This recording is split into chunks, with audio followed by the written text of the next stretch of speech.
अस्सलाम वालेकुम दोस्तों, आज की वीडियो में हम बात करेंगे कि 10 ऐसी गलतियां जो हमेशा ट्रेडर्स करते हैं उसकी बुनियाद पर या उसकी वजह से उनको लॉस हो जाता है। और 10 कौन सी गलतियां हैं, अगर आप में वो गलतियां पाई जाती है तो आप वो गलतियां सुनकर वो अपने आप से ख़त्म कर ले, क्योंकि अगर जब तक ये गलतियां आपसे ख़त्म नहीं होगी या आप में पड़ी रहेगी तब तक आप प्रॉफिट नहीं कमा सकते। तो आज की वीडियो में हम डिटेल से उन गलतियों को समझते हैं और फिर हम ये भी बताएंगे, सजेशन भी देंगे कि आप ये गलतियां किस तरह ख़त्म कर सकते हो। पहले नंबर पर हमारे पास लैक ऑफ नॉलेज आता है। लैक ऑफ नॉलेज से मुराद ये है कि आप ट्रेड लेते हो, आपको कोई नॉलेज नहीं होता या आप किसी को कॉपी पेस्ट करते हो। आपने बचपन में ज़रूर सुना होगा कि चीटिंग के लिए भी अकल चाहिए, इसी तरह कॉपी करने के लिए भी थोड़ी सी अकल आपने इस्तेमाल करनी है कि आप जिसको कॉपी कर रहे हो वो अच्छी ट्रेड ले रहा है, शायद वो भी किसी को कॉपी कर रहा हो, तो आप ये एक सर्कल घुमा रहे हो। सर्कल की बुनियाद पर आप अगर ट्रेड लेते हो, अगर वो थोड़ी सी लेट कॉपी पेस्ट कर लेता है तो आपकी ट्रेड रिस्क में पड़ जाती है और उसकी बुनियाद पर आपको लॉस हो जाता है।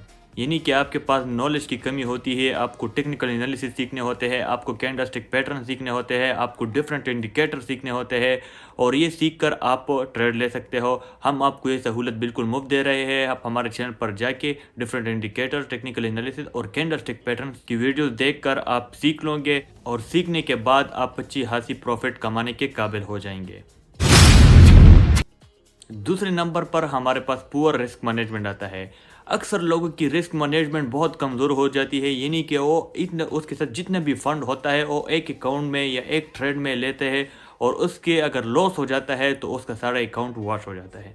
आपने बिल्कुल इस तरह नहीं करना। आपने करना क्या है, रिस्क मैनेजमेंट की वीडियो डिस्क्रिप्शन में पड़ी है, आप वो वीडियो देख लो और अपने अकाउंट का रिस्क मैनेजमेंट सही कर लो। अपने अकाउंट का पोर्टफोलियो या जितने भी आप ट्रेड लेते हो उसके मुताबिक आप रिस्क मैनेजमेंट अप्लाई करो और आपकी ट्रेडिंग की एक्यूरेसी बिल्कुल अच्छी खासी इंप्रूव हो जाएगी।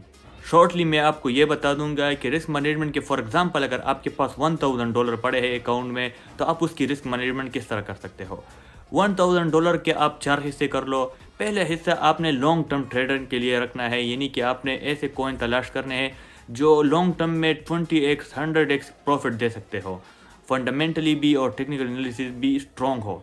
दूसरे नंबर पर आपने क्या करना है, दूसरे नंबर पर आपने ये करना है कि आपके पास जो दूसरा हिस्सा पड़ा रहता है अपने अकाउंट के, यानी कि हमने जो 4 हिस्से किए थे उसमें से जो दूसरा हिस्सा पड़ा रहता है उसमें हमने रोज़मर्रा की स्विंग ट्रेडिंग करनी है, यानी कि इंट्राडे ट्रेडिंग करनी है। हमने अपना जेब का खर्चा, अपने घर का खर्चा उससे किचन चलाना है। तीसरे हिस्से से आपने ये करना है कि आप डिफरेंट कॉइन मिड टर्म के लिए बाय कर सकते हो, यानी कि 1-2 मंथ या 3 मंथ में आपको 2x तक प्रॉफिट दे सकते हो। ऐसे कॉइन आपने बाय करने हैं। और चौथे हिस्से का क्या करना है, फॉर एग्जांपल आपको मैं यहीं पर समझा देता हूँ। जैसे कि अभी BTC चल रहा है या बिटकॉइन की प्राइस चल रही है 16,000 के आसपास। अगर बिटकॉइन 14,000 पर गिरता है तो आप लॉन्ग टर्म के लिए यहाँ पर बाइंग कर सकते हो, DKA कर सकते हो या DCA। अगर ये BTC 8,000 से लेकर 9,000 तक आता है तो आप ये चौथा हिस्सा तब इस्तेमाल करोगे जब सारी करेंसीज या डिफरेंट क्रिप्टो या डिफरेंट स्टॉक बिल्कुल डाउन हो जाए। यानी कि एक में तो हमने करना था कि 100x कॉइन तलाश करने थे और 100x प्रॉफिट ढूंढना था, और हर हिस्से में हम ये करेंगे जो 100x कॉइन डंप हुआ है हम उसमें बाइंग करेंगे और अच्छा खासा प्रॉफिट उठाएंगे।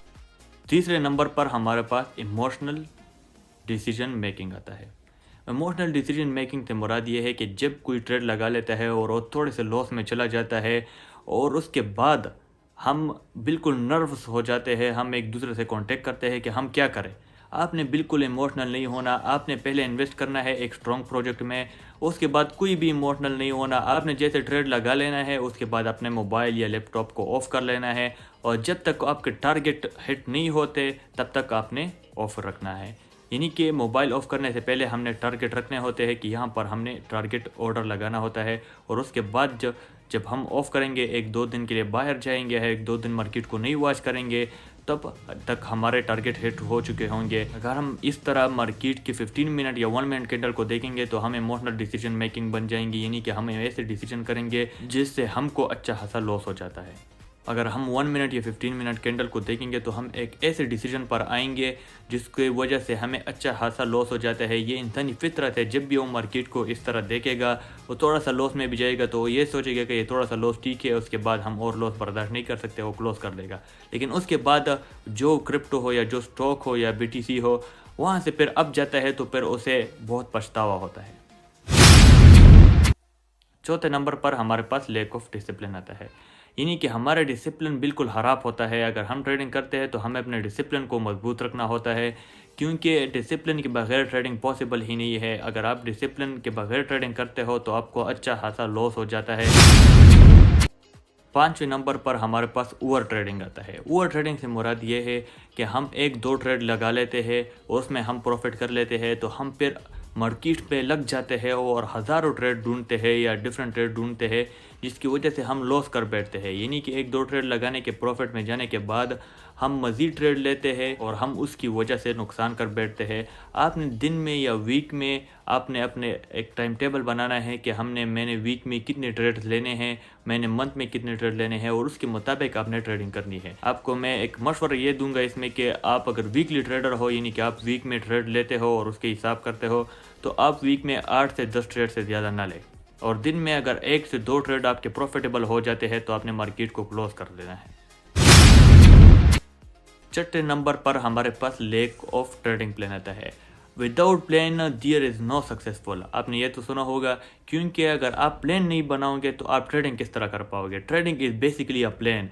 आपने बिल्कुल प्लान बनाना है और प्लान के मुताबिक आपने ट्रेडिंग करनी है। अगर आपका प्लान अच्छा होगा तो आपकी प्रॉफिट भी अच्छी होगी, आपकी ट्रेडिंग भी अच्छी होगी और आपकी एक्यूरेसी भी अच्छी होगी।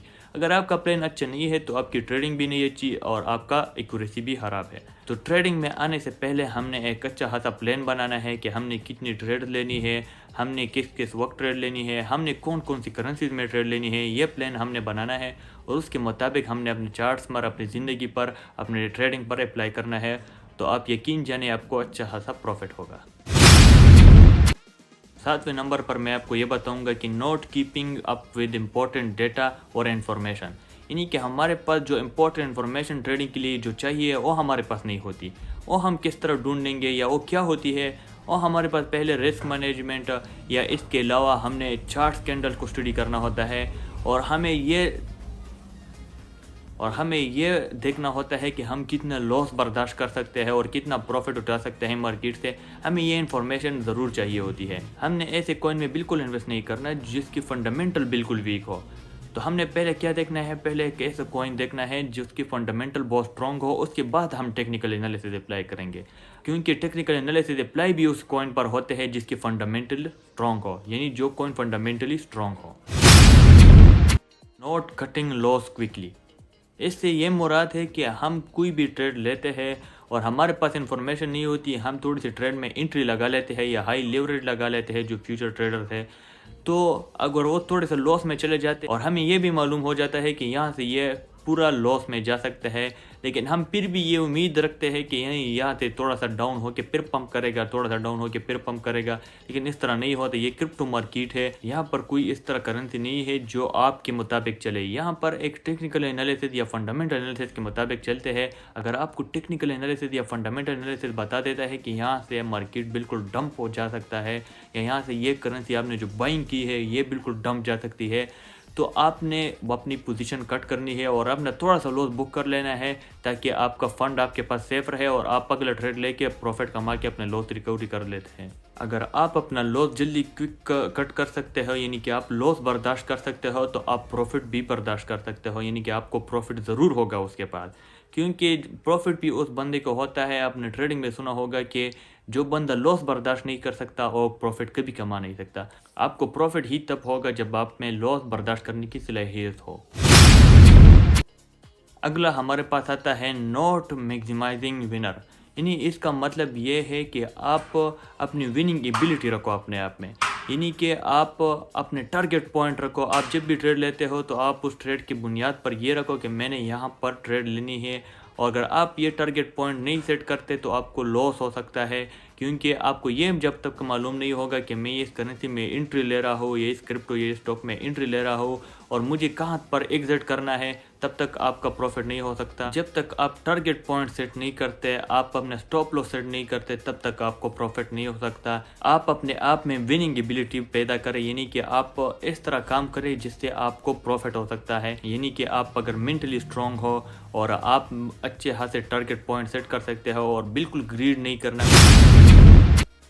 और आखिरी नंबर पर हमारे पास नॉट एडप्टिंग आता है, यानी कि इससे मुराद ये है कि अगर आपको ट्रेडिंग मार्केट की फ़िलोसफी के बारे में नहीं पता हो या साइकोलॉजी के बारे में नहीं पता हो, तब तक आप अच्छी खासी ट्रेडर नहीं बन सकते हैं और आप लॉस कर सकते हो। आपने ट्रेडिंग मार्केट की साइकोलॉजी को समझना होता है, आपने ये समझना होता है कि कब मार्केट डंप करता है, कब मार्केट पंप करता है।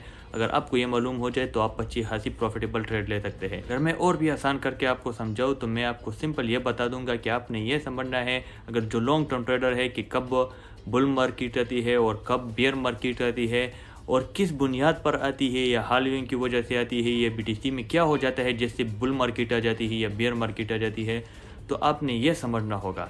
तो ये समझकर आप अच्छी खासी प्रॉफिट कर सकते हो मार्केट में और लॉस से बच सकते हो। तो दोस्तों ये थी आज की हमारी वीडियो। उम्मीद रखता हूँ कि आपको ये इन्फॉर्मेशन अच्छी लगी होगी। अगर वीडियो अच्छी लगी तो वीडियो को लाइक करके अपने दोस्तों के साथ शेयर करें। Thanks for watching.